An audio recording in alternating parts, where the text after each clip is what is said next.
Ammonium salt produce has in atmosphere, सही बात है।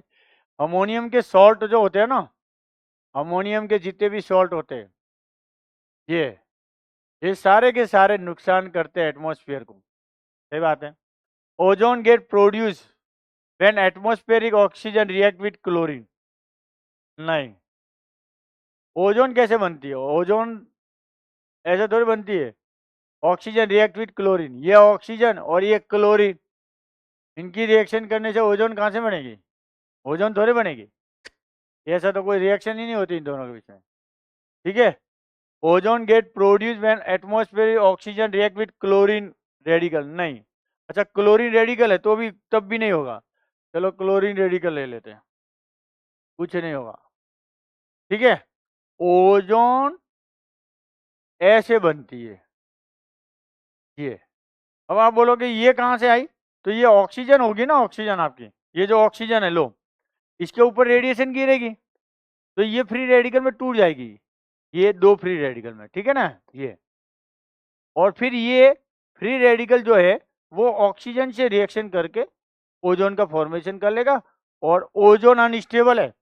एक क्वेश्चन यहाँ आता रहता है कि ओजोन O3 है लेकिन फिर ये नीचे क्यों नहीं रहती, ऊपर क्यों जाती है? तो यहाँ पर भारी है तो नीचे रहनी चाहिए, लेकिन ये ऊपर इसलिए जाती है क्योंकि ये तो इक्विलिब्रियम में चलती रहती है, अनस्टेबल होती है, थर्मोडाइनेमिकली अनस्टेबल होती है, और ये दोनों तो हल्की है इसलिए ऊपर ही रहती है, ठीक है।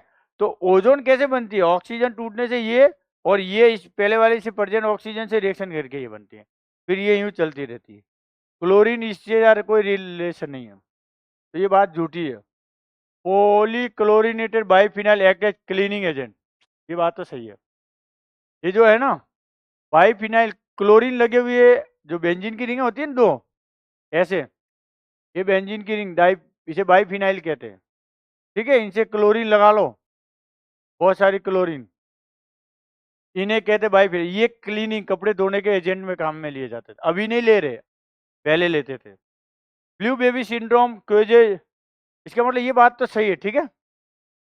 ब्लू बेबी सिंड्रोम ये आपके बच्चों में होता है, और ये नाइट्रेट, ये सल्फेट गलत लिखा हुआ है, ये सल्फेट की वजह से नहीं होता है, गलत बात, ये नाइट्रेट की वजह से होता है। ब्लू बेबी सिंड्रोम किसकी वजह से होता है? नाइट्रेट की वजह से होता है, इसके कारण होता है ये। वहां सल्फेट लिखा हुआ था, इसका मतलब ये स्टेटमेंट भी गलत है, इससे होता है ना ये, तो नाइट्रेट से। नाइट्रेट आपके 50 ppm होने चाहिए आपके पानी के अंदर, अगर ये ज्यादा हो जाएगा तो आपको सिंड्रोम हो जाएगा, ये ब्लू बेबी सिंड्रोम। तो ये बात भी गलत है, ये बात गलत है, ये दोनों बातें सही है। ए और सी, ए और सी लास्ट में दे रखा ऑप्शन, है ना, ए और सी है, ठीक है। फिर बता रहा हूँ, अमोनियम सॉल्ट जो होते हैं ये आपके एटमोस्फेयर को खराब करते हैं, सही बात है। और जो बाइफिनाइल, क्लोरीनेटेड बाइफिनाइल है, ये आपके पहले पहले यूज में लिए जाते थे कपड़े धोने के क्लीनिंग एजेंट में, किसी चीज की सफाई करने के लिए, ठीक है। और उसके बाद ब्लू बेबी सिंड्रोम जो होता है वो नाइट्रेट से होता है, सल्फेट से नहीं होता, ठीक है।